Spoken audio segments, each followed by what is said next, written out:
Hi, this is Scott Garibay, and today I'm going to be talking about Solnar Swift Arc, and specifically I'm going to talk about the race on Solnar, or called the Shroud. So there are 5 races on Solnar. There are the Solnar, they are beings of pure light. There are the humans, there are the elves, there are the Cinderfangs, and then there are the Shroud. If you're in order to understand what the Shroud are, you have to listen to the video about the Solnar, because the Shroud are exactly, rather than me saying all the things the Shroud are, they are exactly the opposite of the Solnar, okay? Except for a few exceptions. So, the Solnar, everyone around them, all living beings around them they radiate healing, and they radiate life optimization. The Shroud do the exact opposite.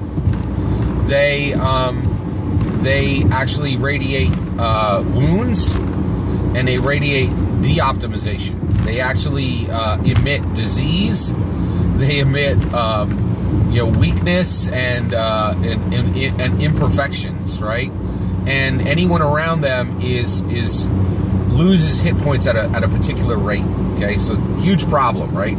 So I'll talk about the obvious right out of the gate. So why would any group of living creatures ever allow them within their group?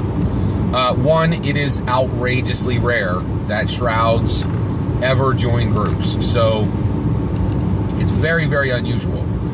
The only way that groups actually do this, where they actually allow Shrouds to be in their group, is we didn't talk about this last time, but the Solnar are these beings of pure light. When they die, basically the flesh of the Solnar goes away, and all that remains are their bones, and their bones glow with this pure light.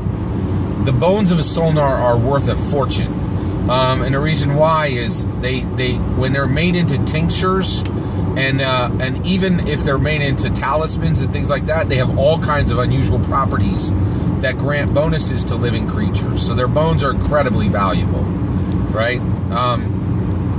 Basically, this is just one of the things that the bones of the Solnar will do. So one of the things that groups who adventure with Shrouds do is they will take bone, and a 1-inch segment of Solnar bone will do this. If you take a 1-inch segment of Solnar bone and put it on yourself as a talisman, you just hang it around your neck like on a necklace, it will negate what a Shroud does. So you can hang out with a Shroud, you won't be de-optimized, you won't lose hit points, you won't lose all those things, right? It neutralizes the effects of a Shroud. But this means that, a Shroud cannot just go into a tavern with its group, because everyone in that tavern within probably like 15-20 minutes will start just feeling uncomfortable, and then within an hour they'll start to feel sick, and within 2 or 3 or 4 hours they'll have bleeding wounds that have opened on them, right? Shrouds are, they emanate death, right? Death radiates off of Shrouds. So Shrouds are really unusual. They have all the same properties as Solnars. Like, they don't speak. They actually communicate through telepathy. They don't have their own language. They don't speak a specific language of their own, but they can communicate with anything living, right?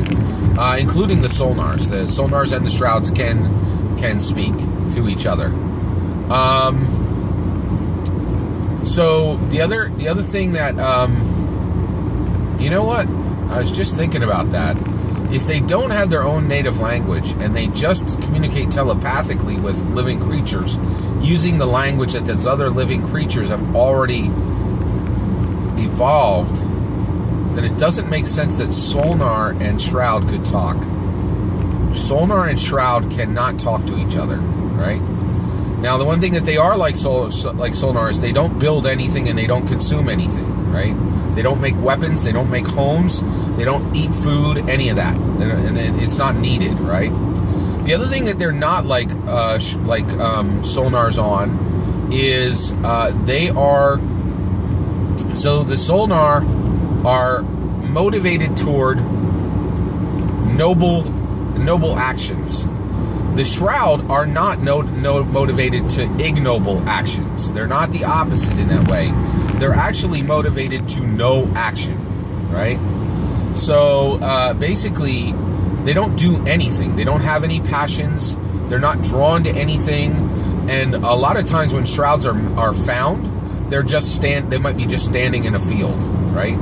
They're not really driven by anything.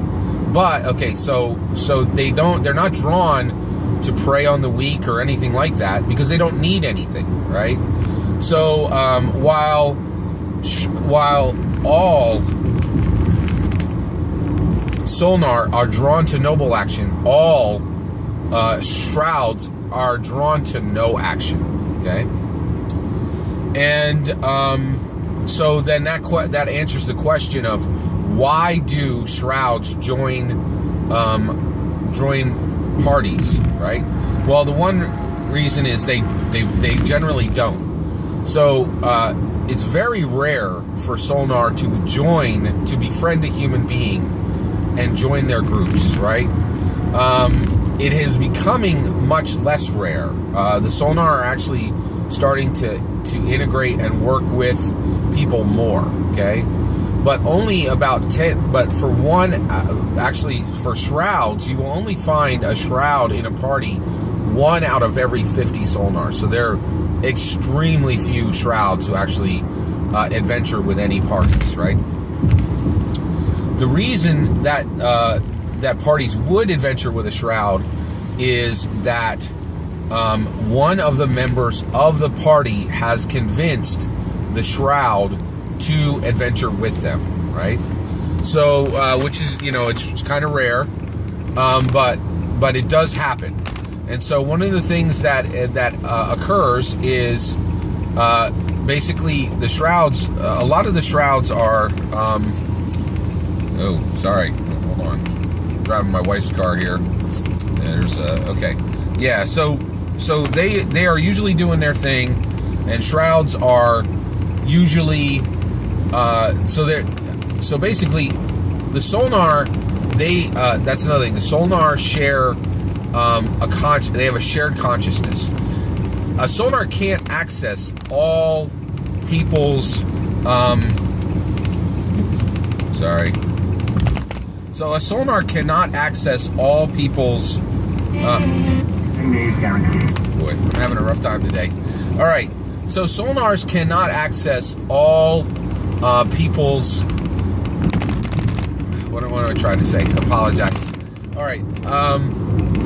So the Solnar cannot access the memories and the thoughts of all of their people at all times. They can, however, think, and anyone who is within any Solnar who is within the Solnar species, alive or dead, can be accessed and spoken to like a person, no matter their distance in time and no matter their distance anywhere. So this is a hugely powerful option. Okay, the Shroud do not have this. The Shroud actually aren't linked together at all. They don't share any consciousness. And they are incredibly individualistic, right? So they don't share any values. They don't share any, they don't really have any shared preferences. They're like almost like a blank template. So the reason why Shrouds are brought into parties is usually incredibly individualistic to that party and incredibly individualistic to that particular Shroud, because that Shroud is unique. It doesn't share the specific desires of any one person, right? So those are all just things that are within those Shrouds, right? Okay, so the Shroud are really the last, and one of the most important things about Shrouds is, so both the Solnar and the Shroud both have unusual relationships to death. The Solnar usually only live between 1 and 5 years. Okay, the Shroud never die until they choose to die, and that is one thing. So I said they're incredibly individualistic. There are some exceptions to that, One of the exceptions to that specific rule is how they feel about death, right? All the Shroud have the same opinion of death. Death is an incredible privilege, right? And you don't get to die if you're a Shroud until you have been chosen by the Shroud as a whole to say your life has been worthy enough to accept death within the next year. They do this once a year. They gather together, and they don't need all of them, but they do need most of them. They gather together, and they choose to which one of the Shroud will die. So only one Shroud dies per year, right? And the other thing is, when they get together, they can talk amongst themselves, right? However, that speech is actually written on the ground. When they talk to each other, they actually write it out on the ground in dirt. They won't do this on stone or anywhere else. They write to each other in these symbols on the dirt, right?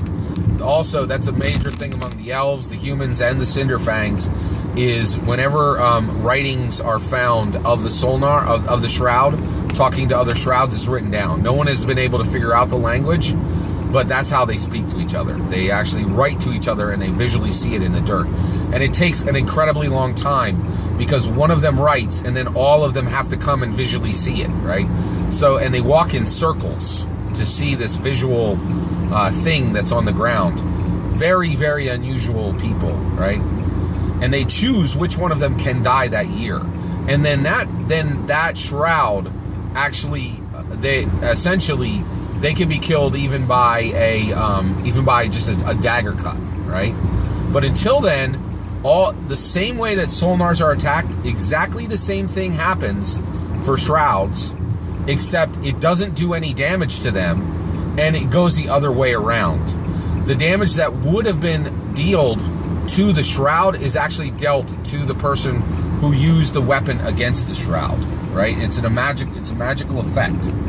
In addition to that, just the way using a weapon against the Solnar has a chance of breaking that weapon, it's exactly the same with the Shroud. It has a chance of breaking that weapon. So the Shroud are very, very unusual. So Solnars are being of pure light. Shrouds are beings of pure shadow. By the way, it is possible to have a Shroud and a Solnar in your group. So the Shroud just do not care about the Solnar. They could care less about the Solnar. One second. Excuse me. And then the Solnar are offended by the Shroud. Generally, do not like hanging around them. And of course, when a Solnar is in a group with the Shroud, essentially they cancel each other out. So the Solnar radiates healing, the Shroud radiates death, and that group does not need those Solnar bone fragments. It's just not necessary. Not necessary for them, right? So that is the way that it is dealt with for that's the way that it's dealt with to actually get these Solnar to where they should be. So essentially that's the Shroud. Very, very distinct from the Solnar. Also, just so you're aware, for the Solnar, you get all this incredible power, and then you have to follow the specific way of living that the Solnar live.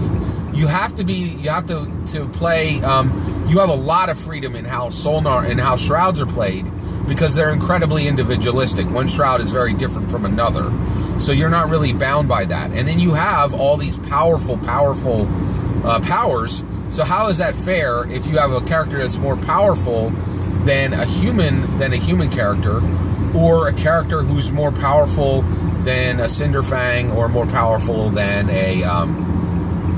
an elf? Well, one of the things is the biggest thing is actually there will be player moves that non-Shroud players get, right? To give them back a little bit more, right?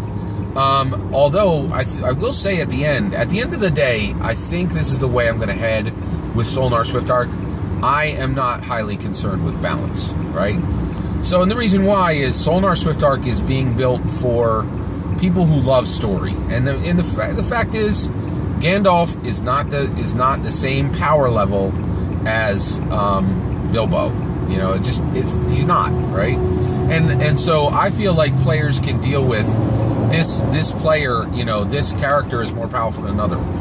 Now, one of the things that's also really nice about my particular game is that it will.